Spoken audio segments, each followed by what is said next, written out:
오늘은 중고 청년들이 주관하는 예배에 여러분이 참여하고 계신 것입니다. 어른들 예배에 늘 아이들이 참여했다면 오늘은 이 중고 청년들이 준비해서 드리는 예배에 우리 모두가 참여해서 예배를 드리는 것입니다. 성경 봉독하는데도 겁이 나잖아요, 그렇죠? 근데 하여튼 우리 모두가 하나님의 말씀을 통해 은혜를 받으시기를 축복합니다. 돌아오는 주일이 우리가 맥주 감사주의를 지키게 됩니다. 그래서 우리가 어떤 자세를 가지고 맥주 감사절을 지켜야 되는가에 대한 생각을 해보려고 합니다.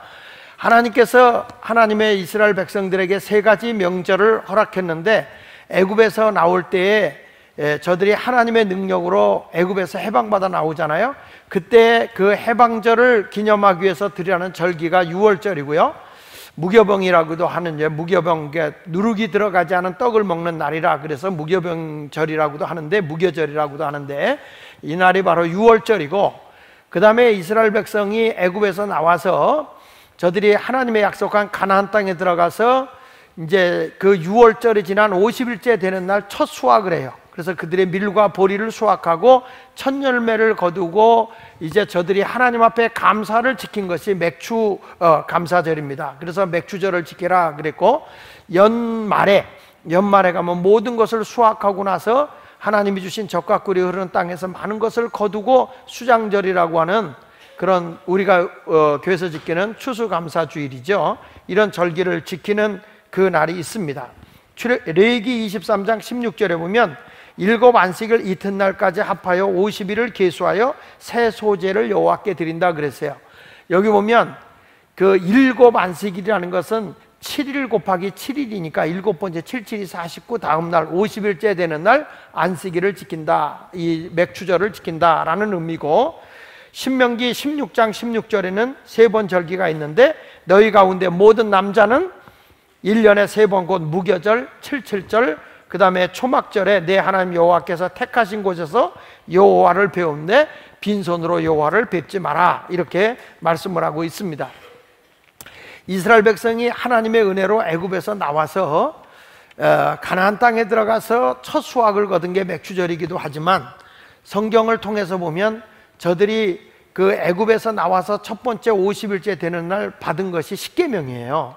십계명의 말씀을 받고, 그리고 저들이 또 가나안 땅에 들어가서 50일째 되는 날 이렇게 보리와 밀을 첫 수확을 거두었을 때, 저들이 출애굽기 23장 16절에 보면은 맥주절을 지키라, 이는 내가 수고하여 밭에 뿌린 것의 첫 열매를 거둠이기 때문이다, 이렇게 말을 하고 있습니다.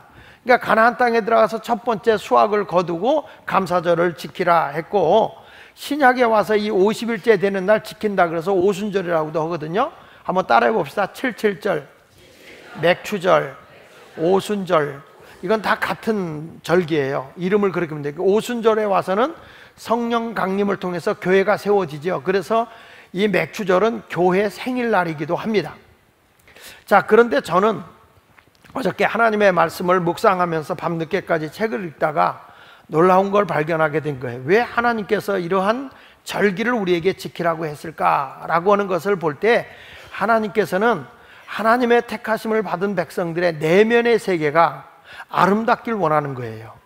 내면의 가치가 아름다워야 외형적으로 여러분들에게 거시적인, 다시 말하면 외적으로 나타나는 것이 아름답게 나타난다는 거예요. 내면적인 것이 잘못되면 바깥에 있는 것도 잘못된다는 것이죠. 이런 일이 있었습니다. 전남 해남에서, 전라남도 해남에서, 오래전 얘기죠. 시골에 조그만 교회가 있는데 거기 주일학교를 다니는 어린아이가 있었어요. 근데 이 아이는 굉장히 집안이 가난하고 어려웠습니다. 먹고 살기도 어려웠어요. 근데 이 아이는, 요즘에는 이제 중학교가 의무교육이라 가기 싫어도 가야 되지만, 그 당시만 해도 이제 돈이 없으면 중학교 못 가잖아요. 시험 봐서 다 가는 때인데, 근데 이 아이는 집이 너무 가난해서 중학교를 갈 수 없는 형편이었어요. 근데 어느 날 선생님이, 주일학교 선생님이 말씀을 가르치면서, 너희들은 무엇이든지 하나님 앞에 기도하면 하나님이 그 기도를 들어주시고 반드시 이루어 주신단다, 응답해 주신단다, 이렇게 하나님의 말씀을 가르친 거예요. 그래서 너희는 하나님 앞에 꼭 기도하는 사람이 되라. 그랬더니 이 어린아이가 선생님한테 물어본 거예요. 선생님, 내가 기도하면 우리 집이 가난해서 중학교 갈 수 없는데 중학교도 갈 수 있나요? 이렇게 물어본 거예요. 그럼 내가 하나님 앞에 진심으로 정말 편지 쓰는 마음으로 너 소원을 하나님께 한번 아뢰봐라. 그러면 하나님이 그 기도를 들어주셔. 이 아이는 집에 와서 편지를 쓰기 시작했어요. 하나님 앞에 하나님 전상서 그래 놓고 이렇게 쓴 거예요. 하나님, 저는 중학교에 가고 싶습니다. 집이 가난해서 저는 중학교에 갈 수가 없어요. 그러니 하나님이 기도하면 들어주신다고 했으니 저 중학교에 꼭 갈 수 있도록 저를 보내주세요. 이렇게 기도문을 쓰고 예수님의 이름으로 기도합니다 한 다음에 이거를 편지 봉투에다 넣은 거예요. 근데 누구한테 보내야 돼요? 하나님 앞에 보내야 되잖아요. 그래서 거기다가 하나님 귀하 이렇게 쓰고요, 뒤에다가 자기 주소와 자기 이름을 써서 우체통에다 넣은 거예요. 자, 우체부 아저씨가 편지를 보니까 어린아기 글씨인데 이 편지를 그냥 이게 누가 장난했구나 그리고 버릴 수도 있잖아요. 근데 이 우체부 아저씨가 이런 생각을 한 거예요. 하나님 앞에 하나님 귀하라고 그러면 이거 누구한테 전해줘야 되는 거야? 그러면서 고민을 하다가 요 교회에다 갖다 주면 되겠네. 그래서 해남읍교회에 그 이남목 목사님이 시무하고 있는 교회에다가 이 편지를 이남목 목사님한테 갖다 드린 거예요. 그래서 이 해남읍교회에 이남목 목사님이 그 편지가 아이가 쓴 거니까 그래서 뜯어서 보니까 너무 애절하게 편지를 쓴 거예요. 근데 그 아이의 마음에 뭐가 있었어요? 소망이 생긴 거예요. 하나님 앞에 기도하면 내 기도를 주셔서 나는 중학교 갈 수 있다고 그렇게 하나님이 말씀하셨어. 그의 내면에 뭐가 생긴 거예요? 희망이 생긴 거예요. 그래서 이 아이가 그 편지를 썼는데 그 편지가 이 해남읍교회의 이준목 목사님에게 전해지는 순간 이남목 목사님이 그 편지를 읽고 보니까 가슴이 뭉클한 거예요. 이 아이가 너무 애절하구나, 너무 간절하구나. 그래서 그 아이를 찾아가요. 찾아가서 네가 그렇게 공부하고 싶니? 네, 공부하고 싶어요. 그럼 내가 우리 교회에 와서 목사님 집에서 같이 밥 먹으면서 중학교를 가자. 그러니까 얘가 초등학교를 졸업하고 중학교를 갔는데 이 아이가 얼마나 성실하게 공부를 잘하는지 목사님이 고등학교를 보내요. 고등학교 갔는데도 너무너무 공부를 잘해 얘가. 근데 얘가 하나님을 위해서 살겠어요 그래가지고 한국신학대학을 들어가요. 한국신학대학을 들어갔는데 너무너무 공부를 잘하니까 장학금을 줘가면서 공부를 시켰는데 얘를 우리 학교에 교수로 세웠으면 좋겠다. 그래서 학교에서 이 아이를 어디를 보냐면 스위스 바젤 대학을 보내요. 여기 가서도 공부를 잘해가 장학금을 받아가면서 공부를 했는데 이분이 박사학위를 받아가지고 돌아왔죠. 그래가지고 한신대학 교수가 됐는데 나중에 한신대학의 총장님이 되신 오영석 박사예요. 여러분, 나는 왜 이 말을 하는지 아세요? 우리가 내 속에 무슨 생각을 하고 있느냐가 그 사람의 가치인 거예요. 내면의 가치. 하나님은 중심을 보신다고 한 이유가 내 중심의 아름다운 희망과 꿈을 가지면 우리 하나님이 그대로 이루어 주시는데 바깥으로 아름답게 거시적으로 나타나게 이루어 주신다고 말씀하고 있는 거죠. 이 맥주 감사절의 의미가 뭘까? 생각을 해보면 바로 하나님이 내면의 세계를 아름답게 하기 위해서 맥주 감사주의를 허락해 주신 거예요. 그래서 첫째로 맥주 감사절은 양식을 주시는 하나님께 따라합시다. 감사하는 날이다. 자, 출애굽기 23장 16절에 맥주절을 지키라는 내가 수고하여 밭에 뿌린 것에 첫 열매를 거뒀다는 거예요. 밭에 뿌린 것에 첫 열매를 거뒀어요. 이것은 농사를 짓는 사람이 씨를 뿌린 거 아니겠습니까? 하나님은 물질 세계를 만드시고 사람들로 하여금 다양한 방식의 이 노동이라는 일을 허락해 주신 것입니다. 일한 자의 결과가 가져올 수 있는 게 수확입니다. 일하지 않고 거둘 수 있는 사람은 아무도 없어요. 사람의 진정한 안식은, 사람의 진정한 쉼은 어디서 올 수 있느냐면 일하는 곳에서 얻어지는 거예요. 아무것도 하지 않고 그냥 빈둥빈둥 놀면 여러분이 행복할 것 같아요? 여러분이 쉼을 얻을 것 같습니까? 절대 그렇지 않아요. 사람은 노동이라는 하나님의 특권을 주었기 때문에 일할 때 사람은 행복한 거예요. 일을 할 때 하나님은 그 일을 통해서 축복의 통로가 되어져서 복이 오는 거예요. 성경에 보니까 내 손으로 수고하는 대로 복을 주시겠다고 말씀했어요. 하나님은 에덴 동산을 만드실 때 그 하나님은 정원사셨어요.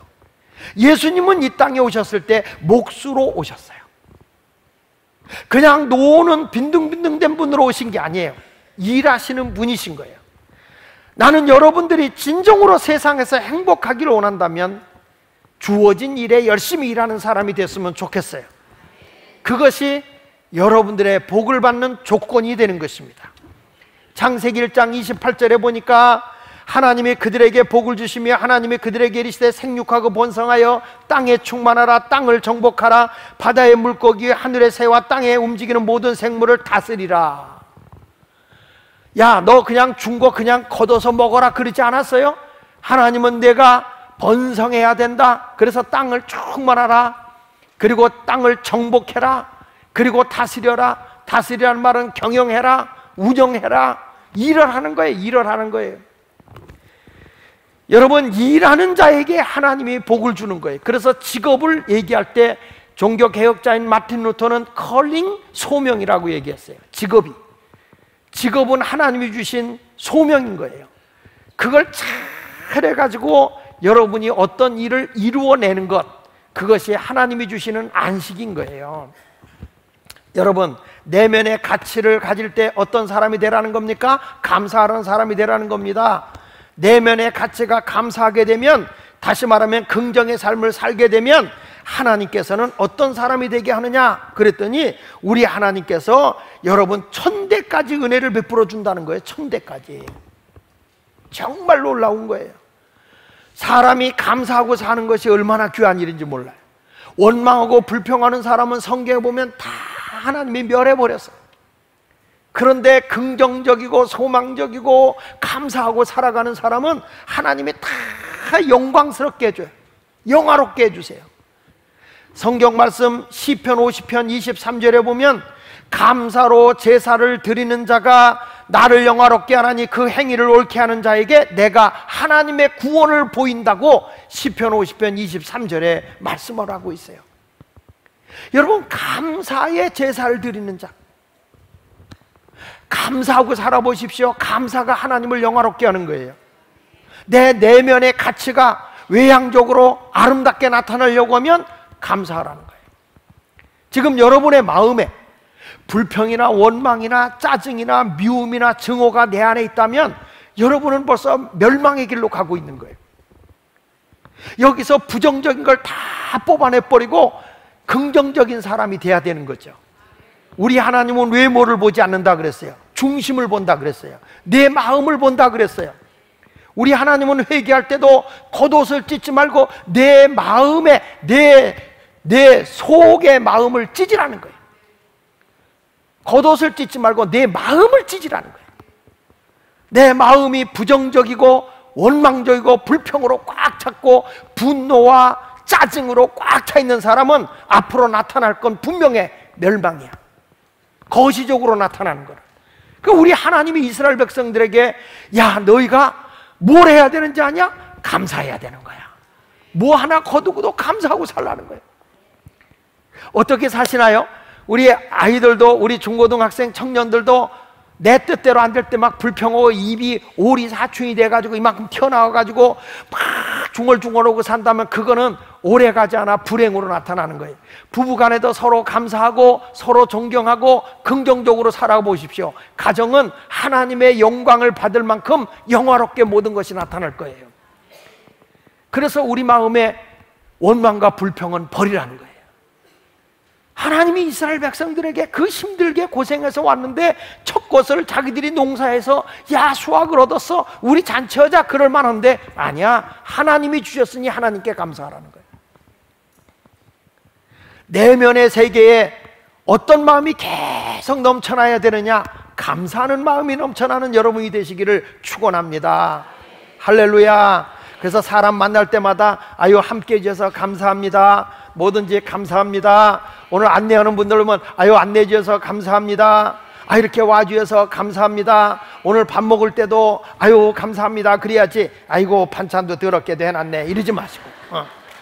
그런 사람의 열매는 행복이 아니라 불행한 거예요.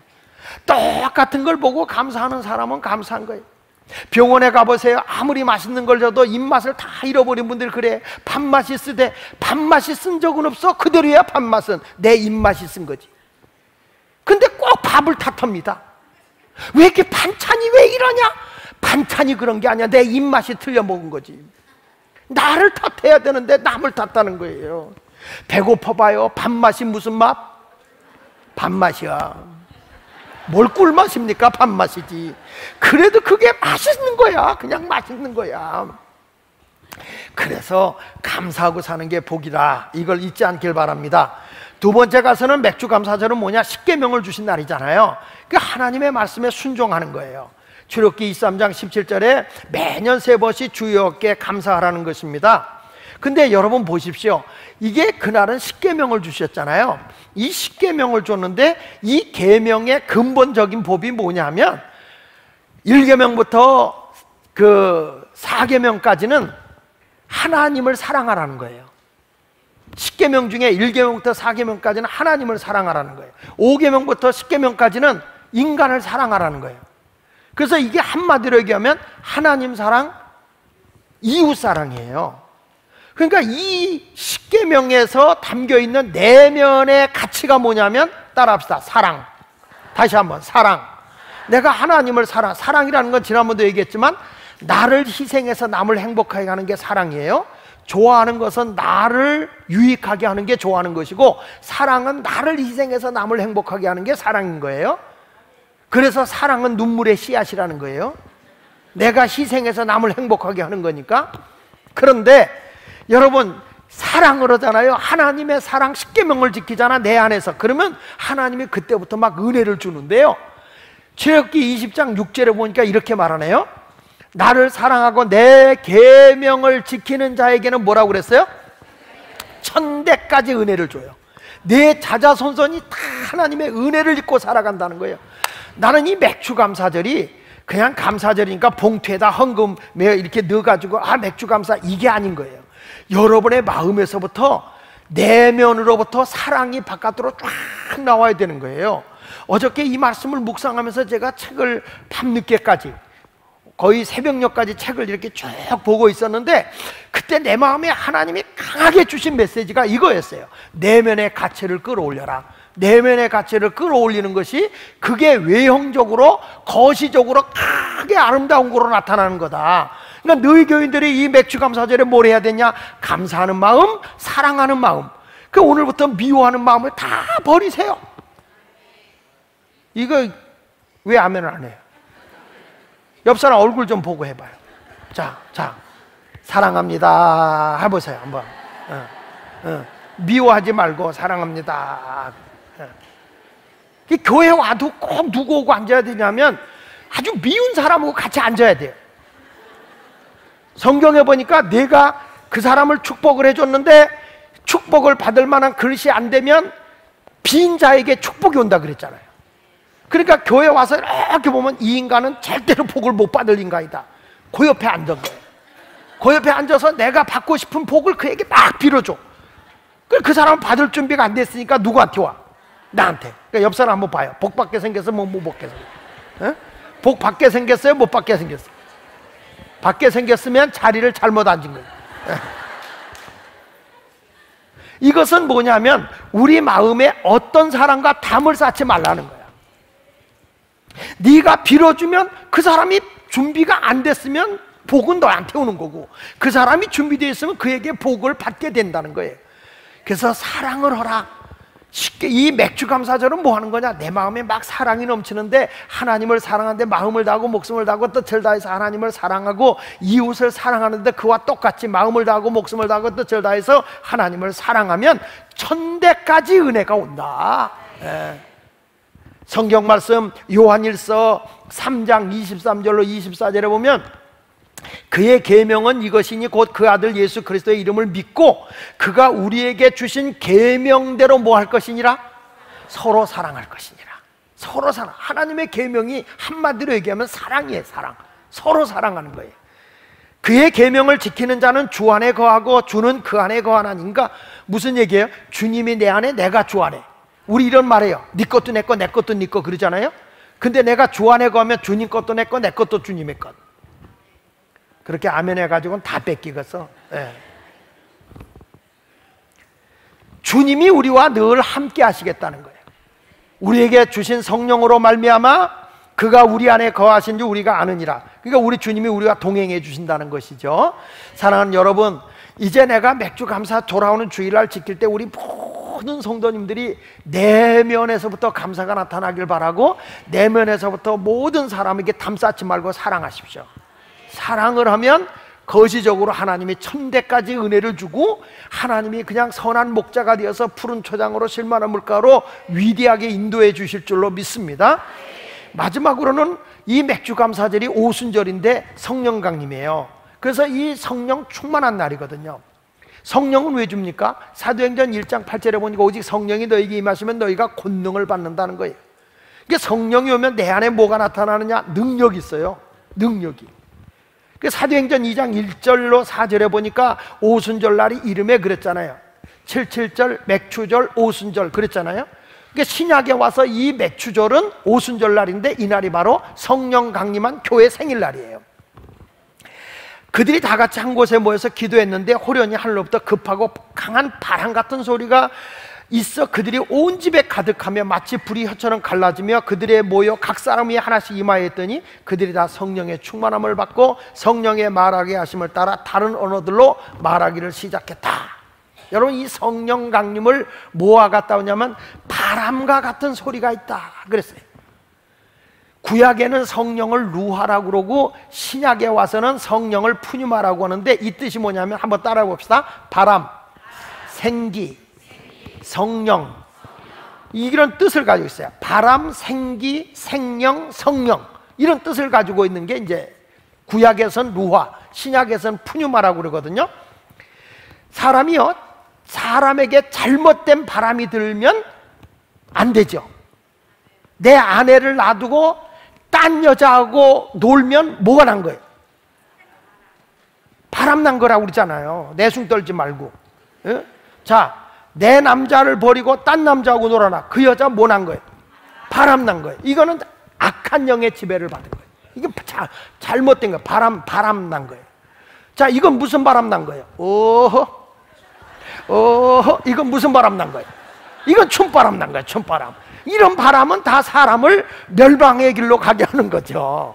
근데 이런 바람이 들면 이건 공중곳에 잡은 악한 영이 주는 거예요. 정상적인 삶을 살아가지 않게 하는 거는.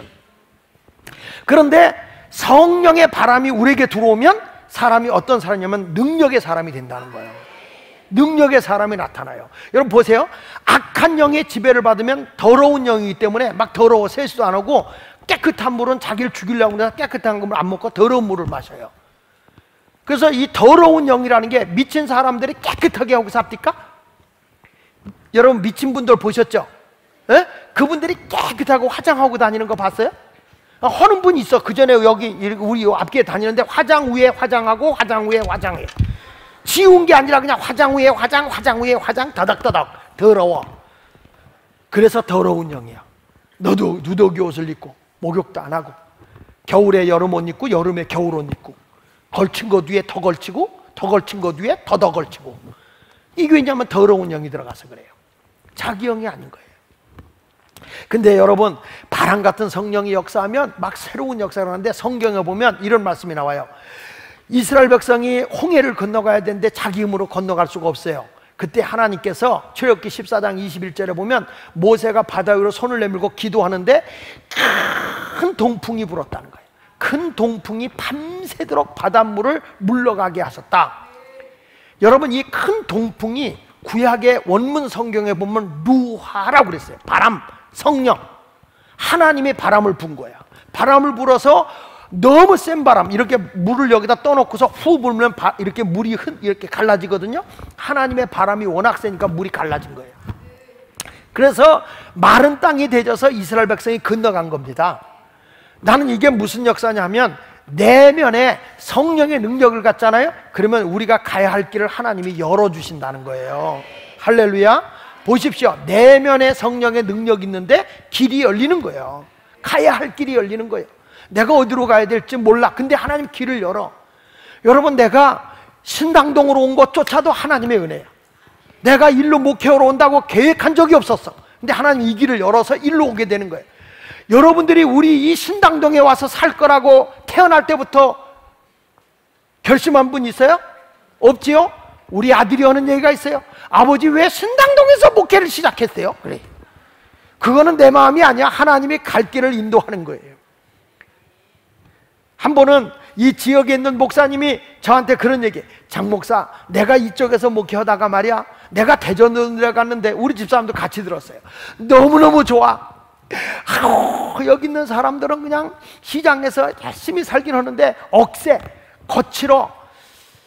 근데 내가 거기 갔더니 아무것도 하지 않아도 교인들이 다 알아서 척척척척 하는데 너무 편안해. 아, 장 목사 부족한 게 뭐 있어? 여기 그만두고 떠나. 그러더라고. 그 이상한 목사야. 근데 여러분, 내가 여기 있고 싶어서 여기 있겠어요? 하나님이 다 막고 일로 보낸 거예요. 내가 여기 오기 전에 올해는 내가 몇 군데 있었는데 다 막더라고. 성령님이 길을 여시는 거예요. 여러분들도 이렇게 부부의 만남도 이렇게 만날 거라고 누가 알았어? 만나게 해주시는 하나님이시죠. 우리 교인도 너무 안 생긴 여자도 어느 날 성령 받으니까 난 그렇게 잘난 남자하고 만나. 이 여자는 딱 보잖아, 귀신도 경기하고 도망갈 정도야.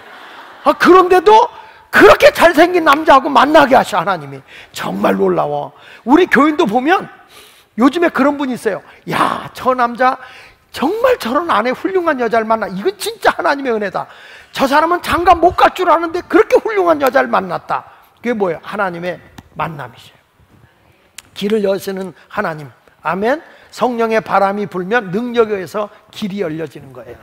또 이스라엘 백성이 고기가 먹고 싶다고 아우성을 치니까 우리 하나님이 바람을 불어서 고기를 갖다 주는데, 민수기 11장 31절에 보니까 바람이 여호와에게로 나왔다. 이 바람도 루아예요. 이스라엘 백성이 고기 먹고 싶다고 아우성을 치는 거예요.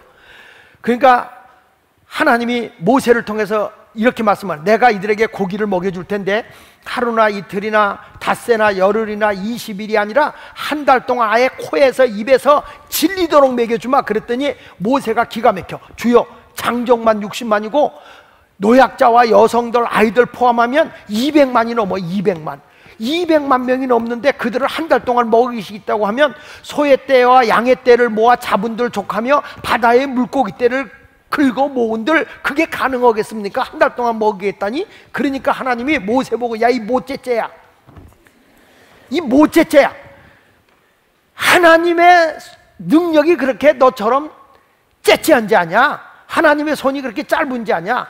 내가 이루는 걸 내가 보리라 하는데 갑자기 하나님이 지중해로부터 바람이 불어오는데, 그 바람이 부는데 말이죠, 사람의 입에서 바람이 불어도 애기들이 오줌 물러요. 사람의 입에도 권세가 있어요. 그런데 하나님의 바람이 부니까 거기서 그냥 그 바람을 타고 메추라기 새떼들이 메추라기 하면서 새까맣게 밀려오더니 이스라엘의 진해에 부득부득 떨어지는 거예요. 두께로 2규빗이라고 그랬죠. 여기 보니까 2규빗이면 한 규빗이 42.5cm 내지 45cm니까 85cm 내지 90cm 두께로다가 가로질러 하루길, 세로질러 하루길이야. 새까맣게 알려있는데, 이 메추라기 새들이 날아가지도 않고 합창을 하는 거예요. 날 잡아잡수, 날 잡아잡수 하면서 그냥 날아가지도 않는 거야. 이스라엘 백성들이 오래간만에 이 메추라기 새를 잡아가지고 구워서 먹는데 얼마나 담백하고 고소하고 맛있는지, 우와, 너무 맛있어. 야, 너도 먹어봐라, 너도 먹어봐라. 막 입에다 넣고, 야, 너도 먹어봐, 맛있나, 이거 뜯어서 말리자. 그래가지고 막 그냥 저들에게 먹을 걸 주는 거예요. 여러분, 이게 무슨 복인지 아세요? 아무도 안 믿는데 하나님의 불어오는 바람, 재물의 바람이에요. 재물의 바람. 내가 부족한 것 같아도 성령이 역사하니까 초대교회도 가난한 사람이 없어졌다 그랬어요. 사도행전 4장 33절로 34절에 보니까 사도들이 큰 권능으로 주 예수의 부활을 증언하니 무리가 큰 애를 받아 그 중에 가난한 사람이 없었다. 저들이 서로 나누면서 부유해지는 역사가 임해지게 된 거죠. 이런 역사가 나타나야 돼. 여러분, 맥주 감사주의라는 게 뭐 이렇게 그냥 이렇게 절규로 지키는 게 아니야. 성령의 능력을 우리가 힘입으면 이런 역사가 일어나는 거예요. 뿐만 아니라 이 바람이 불어오잖아. 막 교회가 부흥되고 구원의 수가 날마다 더해지는 거예요. 제 사도행전 2장 2절에 보니까 호련히 하늘로부터 급하고 강한 바람 같은 소리가 와서 그들 앉으면 온 집에 가득했다 그랬잖아요. 하나님의 성령의 기운이 가득한 거예요. 여러분, 부부싸움 오고 나면 집안이 안 싸운 척해도 싸늘하잖아. 어? 우리 교회가 얼마나 편안하고 좋아. 그러니까 설교 시간에도 자잖아. 너무 편안하니까. 긴장해봐요. 긴장하면 절대 안 자요. 막 여기서 내가 막 싸우는 얘기하고 막 정치 얘기하면서 막 긴장하면 나하고 반대되는 의견이 있거나 찬성하면 맞아 그러고 막 그럴 텐데 내가 그 얘기 안 하니까 너무 편안한 거야. 근데 오늘 성령이 오면 하나님의 바람이 막 부는데요, 가난한 자가 없어지는 거예요. 할렐루야. 이게 하나님의 역사인 겁니다. 그러면서 막 교회가 부흥되는데 보십시오. 성령이 역사하고 난 뒤에 사도행전 2장 41절에 보니까 그 말을 받은 사람들이 세례를 받음에 이날의 신도의 수가 얼마나 더했다고? 성령이 역사하니까 교회가 부흥되는데 120명이 3,000명이 되는 거야. 그리고 사도행전 2장 47절에 보면은 하나님을 찬미하며 또 온 백성의 칭송을 받으니 주께서 구원받는 사람을 어떻게 했다고? 날마다 더하게 하는 거야. 나도 우리 교회가 성령 받고 나면 날마다 구원의 수가 더해질 것이고, 이제 여러분들 옆자리 비었잖아. 한 명씩 전도해서 분양을 해주시기 바랍니다. 예. 우리 빈자리 분양하기 합시다. 예? 예. 그래서 우리가 총력 전도해가지고 한 영혼 채운대. 지난번에 보니까 우리 교인들이 다 총력하니까 되더라고. 그리고 사도행전 4장 4절에 보니까 하나님의 말씀을 들은 사람 중에 믿는 자가 많으니 남자의 수가 약 얼마나 되더라? 5,000이나 되더라. 이 느는 거 보세요. 성령이 하나님의 바람이 부니까 막 이런 역사가 일어나는 거예요. 할렐루야. 사도행전 6장, 사도행전 9장, 사도행전 6장 7절에도 있고 사도행전 9장 31절에도 보면 구원받는 수가 날마다 더해지는 거예요. 사도행전 6장 7절 보면 하나님 말씀이 점점 왕성하여 예루살렘에 있는 제자의 수가 더 심히 많아지고, 점점 심히 많아. 그러니까 셀 수가 없이 많아져. 그 다음에 사도행전 9장 31절 끝부분에 보니까 주를 경외함과 성령의 위로로 진행하여 수가 더 많아졌다. 자, 결론 내겠습니다. 성도 여러분, 하나님께서 신명기 6장 9절로 10절에 이렇게 말해요. 7주를 셀지니 77이 49, 50일 곡식에 나흘되는 날 첫날부터 7주를 세워 내 하나님 여호와 앞에 77절을 지키되 내 하나님 여호와께서 내게 복을 주신 대로 내 힘을 헤아려 자원하는 예물을 드려라. 자, 여러분, 하나님 앞에 여러분들이 힘을 헤아려 자원하는 예물을 드리라고 할 때, 다음 주에 우리가 맥주 감사를 드릴 때 뭘 줬냐면 여러분들이 감사 조건 용지를 줬어요. 거기에 보면 6개월 동안 감사한 걸 한번 적어보라는 거예요. 애들도 다. 그리고 후반기에 내가 이것이 이루어지길 원하는 감사할 요소들을 한번 적어보라는 거예요. 왜 그러냐? 따라하세요. 내면의 가치가, 크게 하세요. 내면의 가치가 외향적으로 나타나기 때문이다. 그러니까 감사를 하면 하나님이 영화롭게 해요. 우리를 더 영광스럽게 높여줘요. 그리고 사랑을 하면 하나님이 자자손손의 천대까지 은혜를 내려줘요. 하나님이 함께하며 좋은 길로 인도해 주세요. 그리고 성령으로 인해서 우리가 맥주 감사할 때 능력이 내 쪽으로 있잖아요. 그러면 여러분의 모든 것이 부흥이 일어나요. 모든 것이 채워지는 역사가 임하게 될 줄로 믿습니다. 이런 외면의 가치를 이루기 위해서 지금 괴롭다는 내면의 잘못된 것은 다 벗어버리고 다 토해내버리고 이 안에 긍정적인 요소를 가지십시오. 이 안에 내면의 가치가 소중해지면 여러분의 바깥의 것은 그냥 이루어지는 거예요. 그래서 우리 주님이 이 세상에서 제일 먼저 한 게 뭐냐면 심령이 가난한 자가 복이 있다. 마음을 먼저 다스린 거예요. 우리 모두 여러분의 마음이 긍정적인 마음으로, 소망의 마음으로, 행복의 마음으로 변화되어져서 아름다운 역사를 이루어 나가시기를 예수 이름으로 축원합니다. 자, 우리 다 같이 결단 찬양 감사함으로 그 문에 들어가면 여러분의 거시적으로, 외향적으로 좋은 하나님의 열매가 맺어질 줄 믿습니다. 우리 결단 찬양합시다.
기도하겠습니다. 여러분, 오늘 이 시간 다 같이 합심 기도하면서 내 마음의 부정적인 요소를 다 빼버리십시오. 누구에 대한 미움, 증오, 원망, 불평 다 빼버리십시오. 여러분의 마음에 상처를 줬던 것, 누가 나에게 괴로움을 줬던 것, 분노, 증오까지도 다 빼버리십시오. 여러분 앞에 감사가 있어야 되고, 사랑이 있어야 되고, 그리고 하나님의 능력이 내 안에 있다면 그것이 외향적으로 좋은 열매로 나타나게 될 것입니다. 하나님 아름다운 열매 있는 삶을 위해 내적 변화가 일어나게 하여 달라고 다 같이 기도하겠습니다. 할렐루야.